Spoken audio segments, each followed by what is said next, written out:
Waalaikumsalam warahmatullahi wabarakatuh. Sebelumnya, perkenalkan nama saya Syafira Fauzia, saya absen 31 dan di sini saya akan bercerita sedikit nih Bapak Ibu mengenai kilas balik pengalaman dan juga hasil pembelajaran saya dan juga teman-teman saya di semester ini.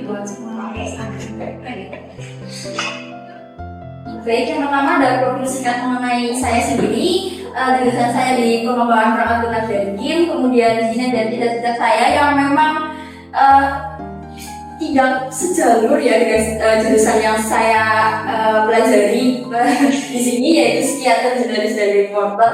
Kemudian ada moto saya yaitu happiness is not by chance but by choice, dimana artinya ini adalah kebahagiaan itu bukanlah sebuah kesempatan tetapi sebuah keputusan. Jadi ketika kita menunggu kesempatan kebahagiaan itu, ya kita nggak akan dapat kesempatan itu karena kesempatan itu diraih. Ketika kita memutuskan untuk bahagia, maka kita bisa meraih kesempatan itu untuk berbahagia. Baik, singkat saja mengenai saya. Mapel MH 1, MH 2, MH 3, MH 4 dan juga ada MH 1 itu adalah mapel untuk membuat website, ada juga mapel database, ada juga mapel untuk membuat aplikasi Android yang ada di mobile atau HP. Kemudian ada juga mapel untuk membuat game sederhana dan juga ada salah satu mapel untuk kecerdasan buatan yaitu informasi yang dinamai oleh Ibu Lulu. Di mapel produk ini kami membuat banyak kali karya nih Bapak Ibu, nanti akan ada videonya dan juga mapel produk ini mungkin teman-teman di sini yang mengalami banyak sekali kesulitan ya. Di sini yang effortnya tuh lebih besar itu pasti di mapel produktif karena membuat website itu harus dari awal, dan di kelas 11 ini bukan hanya tampilannya saja, bukan hanya desainnya saja, tapi memang sudah benar-benar produk yang utuh, produk yang memang sudah bisa digunakan karena di dalamnya sudah bisa ada database-nya, sudah bisa membuat akun dan sebagainya. Lanjut ada mapel umum yaitu seperti mapel bahasa Indonesia, bahasa Jawa, lalu ada mapel seperti sejarah dan sebagainya. Di sini kami seperti tidak hanya belajar teori, tapi juga belajar praktiknya.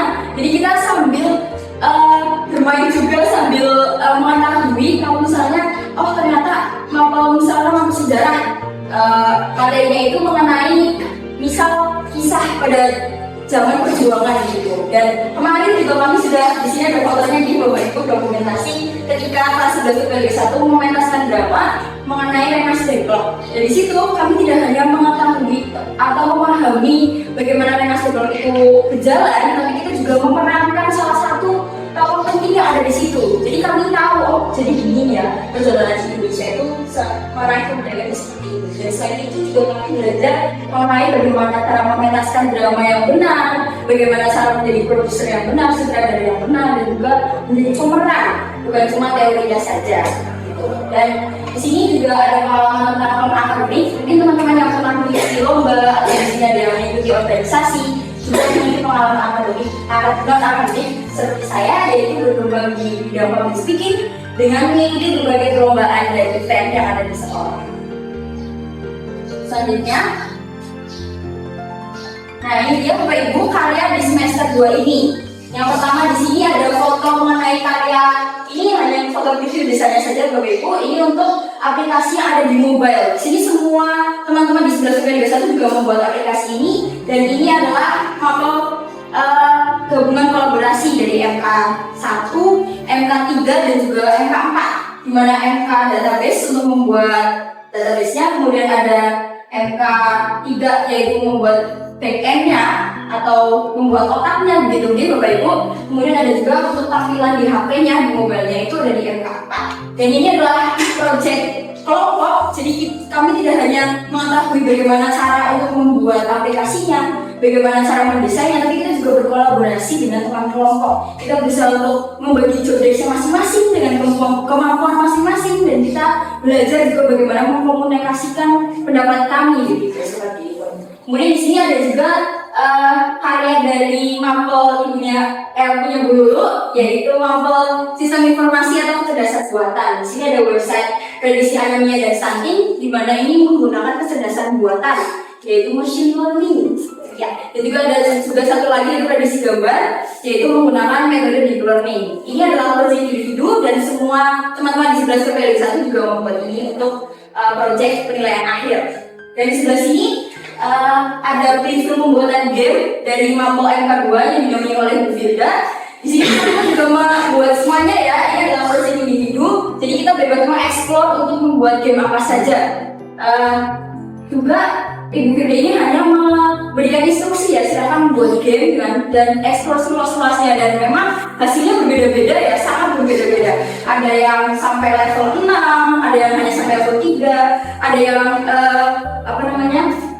gamenya itu banyak sekali fiturnya dan sebagainya gitu. Jadi hasilnya berbeda-beda karena ini project individu. Selanjutnya di sini ada project membuat iklan di Mapel Kewirausahaan.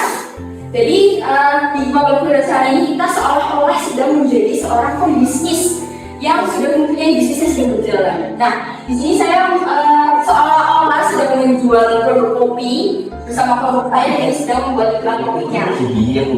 Begitu. Dan selanjutnya ini juga ada proyek pembuatan video juga dari Mapel dulu, di mana kita membuat video konten untuk menjelaskan dan mengedukasi tentang karya-karya yang sudah kita buat, yaitu website prediksi Anemia 1 dan juga mengenai prediksi gambar itu gitu. Dan juga di Mapel dulu ini video konten itu bisa menjadi salah satu portofolio Bapak Ibu yang bisa kita tampilkan kepada teman-teman yang di sosial media, dan mungkin itu juga bisa untuk bahan edukasi gitu.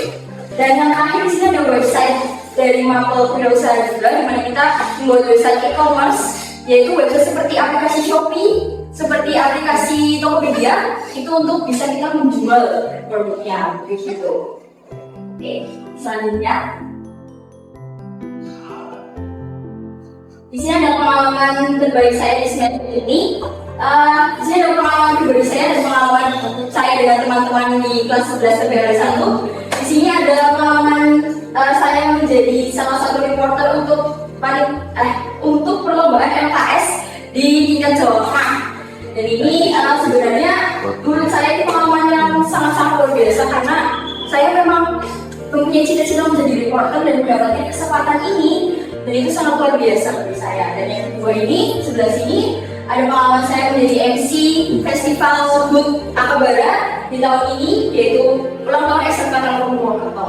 Dan di sebelah sini Bapak Ibu, ini kemarin banget ya, ini kemarin banget kita laksanakan bersama-sama, yaitu perlombaan futsal class meeting terakhir 11 PPLD 1, di mana teman-teman yang sangat hebat ini, yaitu ada pemain intinya, ada Raffi, ada Deka, ada Mikail, kemudian ada Audra, juga ada Bumi. Mereka sangat-sangat totalitas dalam melaksanakan kelas meeting kemarin. Tidak hanya futsal gitu Bapak Ibu, ada juga senam dan juga ada juga healthy food. Mereka benar-benar sangat totalitas karena merasa ini adalah kenangan terakhir di kelas 11 ini. Makanya oke lah Bapak, kita totalitas, katanya last day di sini. Dan alhamdulillah kita menjuarai juara 1 kelas meeting Indonesia. Oke, ini momen yang sungguh-sungguh mengharukan gitu ya Bapak Ibu. Walaupun hanya kelas meeting ya, tapi kayak iya, ternyata ini kenangan terakhir ya, gak merasa gitu. Gue udah kelas 12, jadi gue mau pisah lagi. Baru habis baru dari kemarin aja kita berantem, kita cekcok dalam membuat drama di sini ya Bapak Ibu. Kita mati-matian untuk latihan sampai malam. Di sini juga ada dokumentasinya, latihan sampai malam. Habis setiap hari habis itu kita kelas meeting untuk menutup semua perjuangan itu. Ini ada yang terakhir pengalaman saya menjadi MC di Job Fair dan Edu Fair pada tahun ini. Oke, dan selanjutnya di sini ada tantangan yang saya hadapi di semester ini dan mungkin mewakili beberapa teman-teman yang ada di sini. Yang pertama yaitu deadline.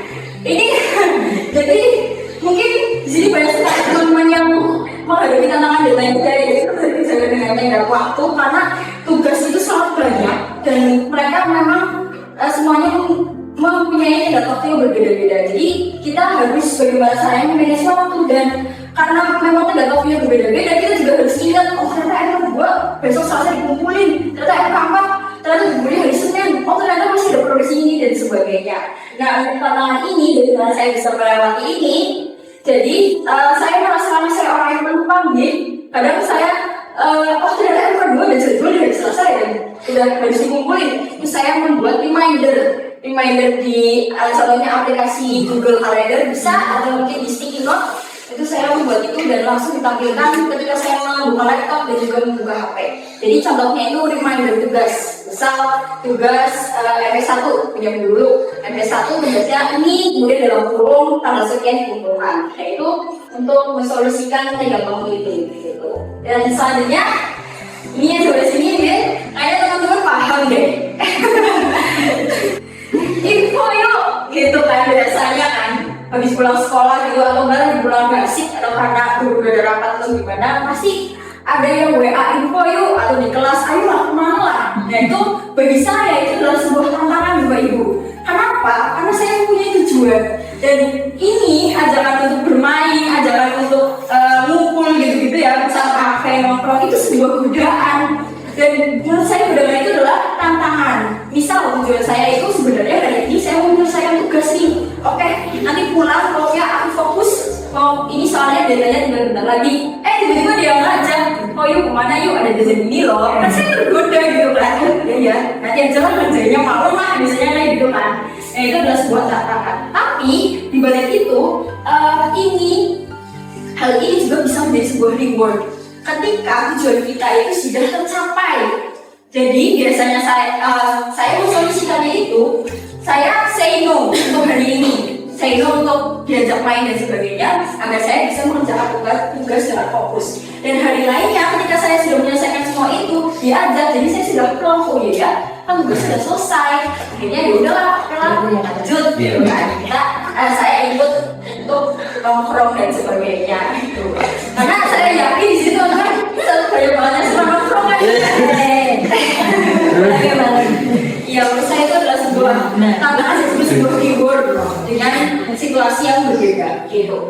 Selanjutnya ada tantangan yaitu kesulitan materi. Tadi saya sudah sempat mention bahwa sebenarnya ini jurusan saya yang sekarang itu bukan passion saya ya, tidak terlalu passion dan saya ketika mengerjakan hal produktif yang membuat website dan coding dan sebagainya, saya stres sebenarnya. Kayak memahami materinya tuh susah, belajar berhari-hari gitu kan. Nah ini adalah sebuah tantangan bagi saya. Nah bagaimana cara saya mensolusikannya? Saya itu biasanya harus benar-benar mengkosongkan waktu di hari itu atau membuat saya nyaman dan moodnya itu naik dulu baru mengerjakan yang sulit-sulit itu gitu. Ya Bapak Ibu. Jadi saya harus bisa memahami diri saya sendiri dulu. Metode belajar saya yang saya nyaman itu bagaimana sih? Nah itu saya bisa paham. Misal saya tipe orang yang kalau belajar itu cepatnya di malam hari. Nah itu saya mengerjakan mapel produktif yang bikin saya stres di malam hari karena saya nyamannya di malam hari seperti itu. Nah lanjut di sini ada manajemen waktu. Itu juga menjadi sebuah tantangan bagi saya, di mana saya mempunyai banyak sekali keinginan untuk mengikuti banyak sekali kegiatan di sekolah, tapi juga di sisi lain tugasnya itu semakin menumpuk gitu kan. Tugasnya semakin menumpuk, saya mempunyai keinginan untuk aktif di berbagai bidang. Nah ini manajemen waktunya harus bisa dikendalikan gitu. Nah sama seperti yang tenggat waktu ya Bapak Ibu, saya mensolusikannya dengan cara membuat to-do list, Google Calendar dan juga reminder. Walaupun sampai sekarang saya masih kesulitan untuk manage waktu ya, tapi nggak apa-apa, itu semua proses gitu. Lanjut. Oke, dan di sini ada karakter yang tumbuh. Dari tantangan tadi, banyak sekali tantangan yang saya hadapi di semester ini dan mungkin teman-teman juga mengalami itu. Di sini ada karakter yang tumbuh di diri saya ya. Saya merasa, oh setelah saya melewati tantangan itu, ada nih karakter yang sekarang berubah di dalam diri saya. Yang pertama ada disiplin, yaitu tadi terkait manajemen waktu, saya lebih disiplin lagi. Oh, saya harus mengetahui kapan saya harus menyelesaikan tugas, kapan saya harus main, kapan saya harus istirahat dan sebagainya. Dan selanjutnya ada di sini ada karakter friendly gitu Bapak Ibu. Di sini friendly itu terkait dengan welcome dengan semua orang, dimana kita harus bisa mungkin dengan keadaan yang habis banyak sekali kegiatan, habis itu mengerjakan banyak sekali tugas, kita suntuk burn out capek, tapi kita harus tetap lewat sekolah, kita harus ketemu teman-teman, harus tetap gitu kan. Nah itu kita harus bisa mengontrol emosi kita agar tetap bisa ramah kepada orang-orang seperti itu. Dan yang sebenarnya ini yang ketiga adaptif, itu juga hampir sama dengan flexibility, di mana kita bisa memposisikan diri kita di setiap situasi yang kita sedang hadapi. Mungkin di kelas G, saya sebagai siswa, saya memposisikan diri sebagai siswa dan dengan teman-teman, saya bergabung dengan yang lain. Mungkin saya keluar dari kelas, saya bergabung dengan berbagai organisasi dan juga berbagai kegiatan. Saya bisa memposisikan diri saya di situasi tersebut. Dan yang keempat, resilience. Ini agak apa ya? Agak kata-katanya agak asing deh, agak Inggris gitu. Nah, resilience sendiri ini artinya adalah kemampuan mental seseorang untuk bangkit kembali setelah menghadapi situasi tekanan.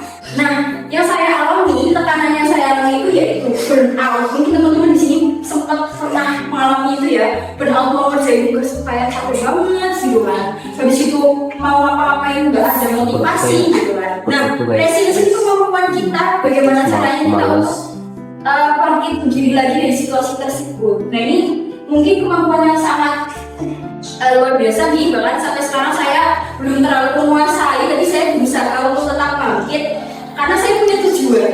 Karena ketika saya capek, ketika saya ingat tujuan saya punya tujuan ini loh, masa ya aku mau stuck di sini aja kayak gitu. Jadi saya berusaha balik kembali untuk mencapai tujuan tersebut.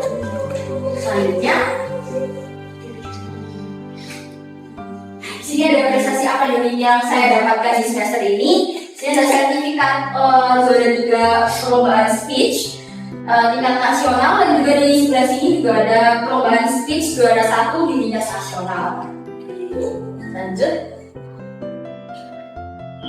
Nah, ini adalah tujuan saya di tahun selanjutnya atau target. Ini yang membuat saya bisa bangkit, bisa berdiri lagi dari situasi burnout tersebut. Yang pertama adalah mengikuti lomba Puskesmas. Jadi Bapak Ibu cerita sedikit nih, saya di tahun ini mengikuti salah satu lomba Puskesmas yaitu LKS, tapi saya belum bisa masuk ke 3 besar dan belum bisa masuk ke provinsi, tapi saya benar-benar enjoy dalam perlombaan tersebut karena itu salah satu passion saya, yaitu tentang TV news production.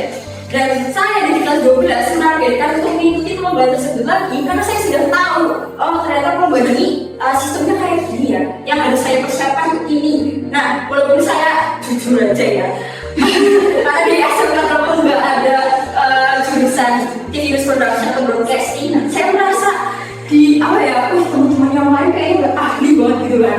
Tapi saya tuh merasa kecil banget. Tapi at least saya ada di golongan yang sama kayak mereka. Walaupun saya tidak seahli mereka, tapi dari situ saya mempunyai uang yang lebih banyak untuk belajar. Seperti itu Bapak Ibu. Makanya saya tertantang lagi untuk mengikuti lomba tersebut di kelas 12 nanti. Amin di sini bisa. Yang kedua adalah masuk eligible yang tadi sudah dijelaskan oleh Ibu dulu, dan bersamai dengan nilai TKA di atas rata-rata. Amin untuk kita semua. Amin. Ada Bapak Ibu. Amin. Dan juga ada lolos SNBP. Amin. Semoga teman-teman yang mempunyai target dan tujuan yang sama seperti saya bisa tercapai dengan dilancarkan dan dimudahan. Amin. Selanjutnya di sini ya, dengan segala rangkaian yang sudah saya lalui di semester ini ya Bapak Ibu, dengan berbagai kelelahan ini dan juga banyak sekali acara yang saya punya di sini.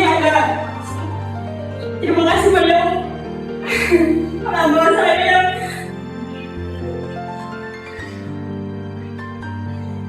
mau mendukung saya dengan full support mereka nih.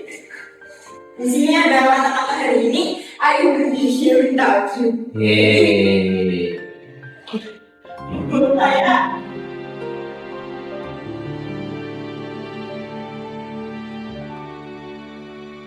cuma penuh dari orang tua itu adalah sebuah privilege yang sangat luar biasa bagi saya sebagai anak nih, karena saya mempunyai banyak sekali keinginan, saya mempunyai banyak sekali tujuan, tapi ketika saya merasa takut, saya merasa tidak bisa, saya merasa tidak mampu untuk meraih semua keinginan yang saya punya, papa mama saya di sini selalu mendampingi saya di sebelah kiri dan kanan mengatakan bahwa saya mampu dan saya harus bisa mencoba untuk segala keinginan yang saya punya. Contohnya saja yang di Bapak Ibu, ketika saya harus hadir di sekolah jam 5 pagi, saya rumahnya dari Purbalingga dan saya di Lajung, ketika saya ditelepon lebih jauh harus jam 5 pagi ya di sekolah ya, dan saya belum dibolehkan untuk membawa motor, dan saya sendiri kalau misalnya pagi-pagi bawa motor juga takutnya microchip dan sebagainya. Tapi bapak ibu saya, kawan-kawan bersedia, oke nggak apa-apa jam 5 dari sekolah, bapak adik gitu. Kemudian ketika saya mempunyai banyak sekali kebutuhan untuk seperti aku pengennya kayak gini untuk besok, aku butuh ini untuk besok, itu pasti langsung dipenuhi, dan itu adalah sebuah privilege bagi saya sebagai anak. Saya merasa itu sebuah privilege yang sangat luar biasa.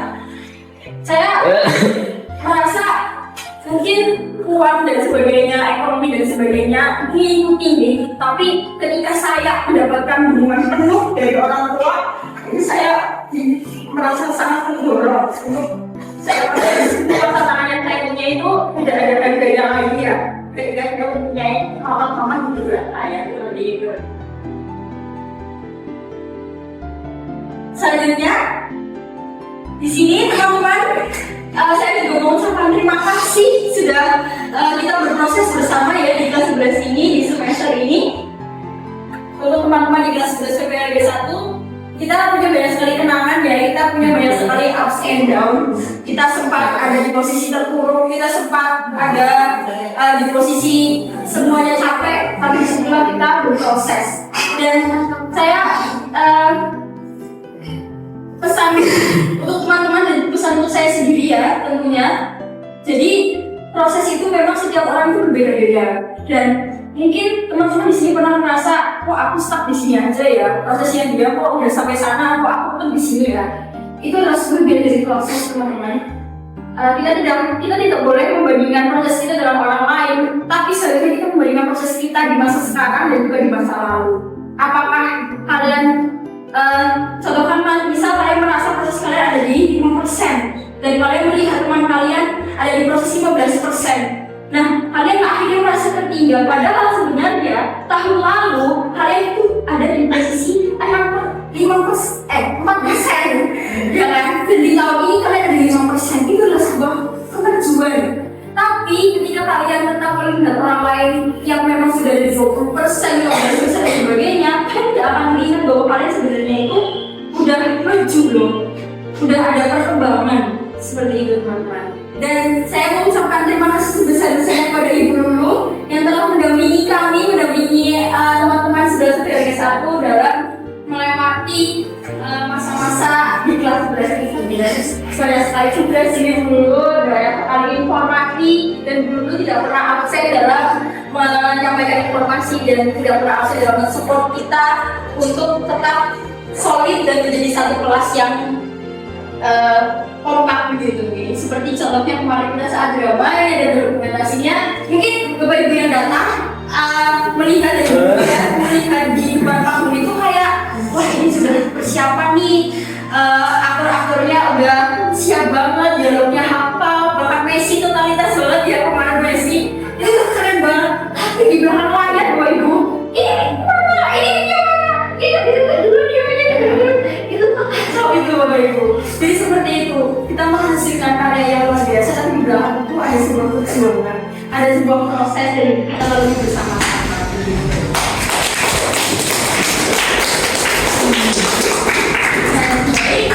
Mungkin itu saja dari saya, kilas balik meter ini di kelas 11, dan tentunya bersama teman-teman 11 PPLG 1 juga. Terima kasih atas kenangannya, terima kasih telah membersamai saya dalam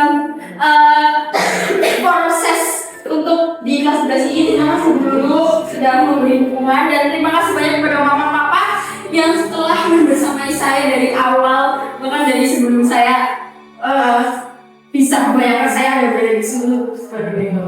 Baik, terima kasih Bapak Ibu telah mendengarkan. Terima kasih atas perhatiannya. Mohon maaf apabila ada salah kata. Terima kasih. Wassalamualaikum warahmatullahi wabarakatuh.